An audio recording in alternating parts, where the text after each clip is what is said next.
Oh ala Nana, lah Pak Demu dari tadi ngomong ngalor ngidul, berarti bojomu ora ngerti. Sampean lho Pak, ngomong wae ra mari-mari. Oh ala Nana, lah Pak Demu dari tadi bicara kesana sini, berarti suamimu nggak ngerti. Kamu itu lho Pak, bicara terus saja, nggak selesai-selesai, nyerocos saja. Bude dan Pak Rena tertawa bersama. Rena tertawa malu. Wes pancen tenan, sambil menggeleng-gelengkan kepalanya. Orang mana mas? Akhirnya Pak D bertanya dengan bahasa Indonesia. Orang Sunda Pak D. Setelah beramah-tamah, Rena pamit dan Bude berbisik. Bojomu nah, guanteng tenan. Wis hati-hati, dijogo bojone, ben ora dijupuk wong liya. Suamimu nah, cakep banget. Sudah hati-hati ya, dijaga suamimu, biar nggak diambil orang lain. Rena tersenyum. Injih Bude. Mereka pulang dan mengambil motor, ingin ke rumah bibinya yang letaknya di kampung lain. Di perjalanan pulang, Bu, tadi apa kata Bude? Kok Bude bilangnya sambil senyum-senyum gitu?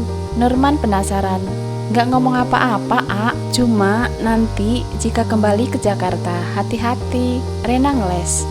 Di rumah bibinya, Lisda, Rena, dan Nurman disambut dengan baik.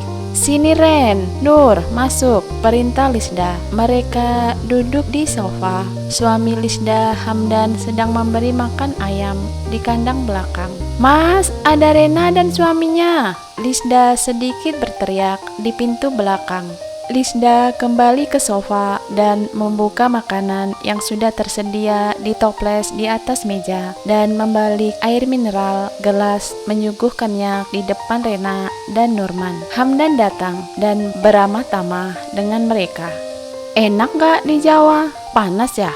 Soalnya di daerah Tasikmalaya dingin. Hamdan dulu kerja di proyek dan berpindah-pindah tempat dari satu daerah ke daerah yang lain. Jadi tahu suasana Tasikmalaya. Iya paman, di sini panas banget, lebih panas dari Jakarta. Rena tersenyum mendengar Norman memanggil paman ke Hamdan. Soalnya Rena memanggil Mas untuk Hamdan dan Mbak untuk Lisda.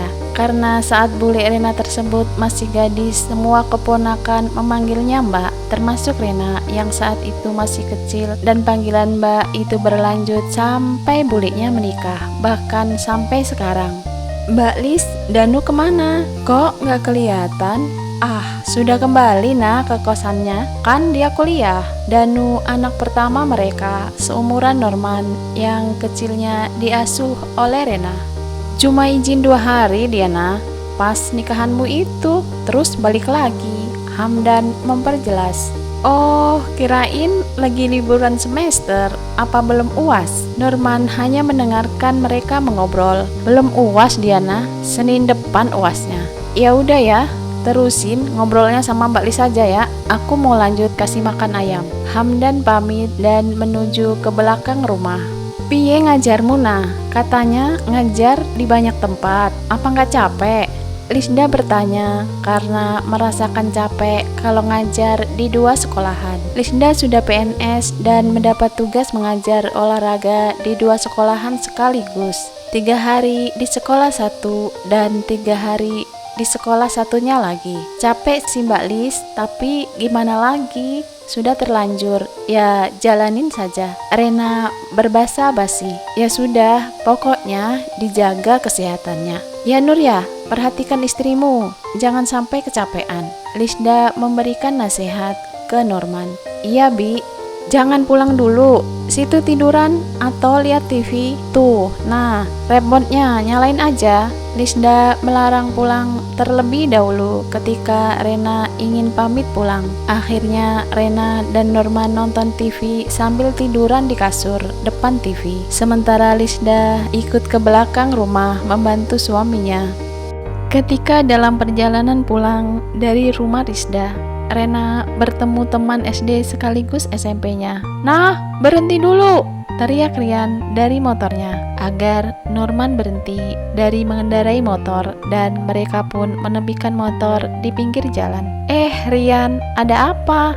Rena memperkenalkan Rian ke Norman. Bisa dibilang Rian kakak sepupunya Rena, tapi karena selama 9 tahun menjadi teman sekelas, Rena tidak pernah memanggilnya Mas. Dari mana? Main apa ke rumah? Mereka mengobrol santai. Ih, males ngapain main segala, kamu aja yang ke rumah. Kadang mereka bercanda satu sama lain, kadang pula Rena yang galak kalau Rian bercandanya sudah keterlaluan, hingga Rian takut sama Rena. Mas, awas lo mas, dia galak tahu, pokoknya hati-hati aja. Rena sewot. Ih, apaan sih? Jangan dengerin dia, pulang yuk Norman hanya melihat saja tingkah mereka, tidak ada respon apapun, dan Norman menyalakan motornya. Ketika hendak naik di boncengan Norman, Rian berbisik di telinga Rena. Nah, bojomu ganteng loh, pantes awakmu klepek-klepek koyo iwak ngeleper-ngeleper. Mas, sukses ya, sambil menepuk pundak Norman. Nah, suamimu ganteng banget loh, pantes saja kamu klepek-klepek seperti ikan menggelepar. Mas, sukses ya. Rena diam saja, sebel. Makasih, pulang dulu mas. Mereka meninggalkan Rian yang masih berdiri dekat motor dia.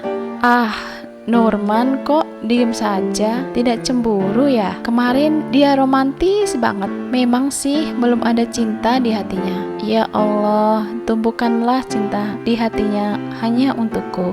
Amin, batin Rena ketika masih dibonceng di belakang Norman sambil memeluk erat Norman. Hari Kamis sore, jam 16, Rena dan Norman berangkat ke Jakarta naik kereta dari stasiun Lamongan. Jumat pagi mereka sampai di Pasar Senen, Jakarta. Rena ikut pulang ke rumah Norman di Cisalak. Senin 16 Juli 2007. Tahun pelajaran baru dimulai. Rena pun masuk mengajar. Hari pertama mengajar di MTS. Karena ada rapat pembagian tugas mengajar, Rena berangkat dari Cisalak ke Cikias. Pengantin baru sudah datang ya? Nggak bulan madu dulu nih, celoteh Pak Yandi. Gimana Bu? Enak kan? Sela Bu Alma sambil menggoda. Rena hanya tersipu malu. Kalian ngapain sih? Jangan dengerin Bu Rena. Bu Asih, TU yang dituakan, membela Rena. Rena hanya tersenyum saja. Habisnya, Bu Rena diem saja. Bu Alma kembali menggoda Rena dengan mengedipkan mata. Memang karakter Bu Rena begitu, gak banyak bicara seperti kalian. Bu Arsih menimpali, dan siangnya Rena mengajar di SMP siang. Karena keterbatasan dana, maka Rena tidak menggelar syukuran di Cisalak maupun di tempat mengajar. Dalam hati, Rena sebenarnya ingin berbagi nasi box ke semua guru di 5 tempat Rena mengajar. Tapi apa daya, Rena dan Norman tidak mempunyai uang lebih. Hari Sabtu, Rena hadir di STM karena sebelumnya ada SMS memberitahukan bahwa akan diadakan rapat pembagian tugas mengajar sebelum pembelajaran dimulai hari Seninnya. Rena datang tepat waktu. Bu Ren, selamat ya. Bu Neni menjabat tangan Rena dan mereka cipika-cipiki. Makasih Bu. Ucapan selamat dilanjutkan dengan guru-guru perempuan yang lain. Aku juga pengen gitu, cipika-cipiki sama Bu Rena. Pak Sandi bergurau. Rena hanya tersenyum saja, dan semua guru jadi tertawa.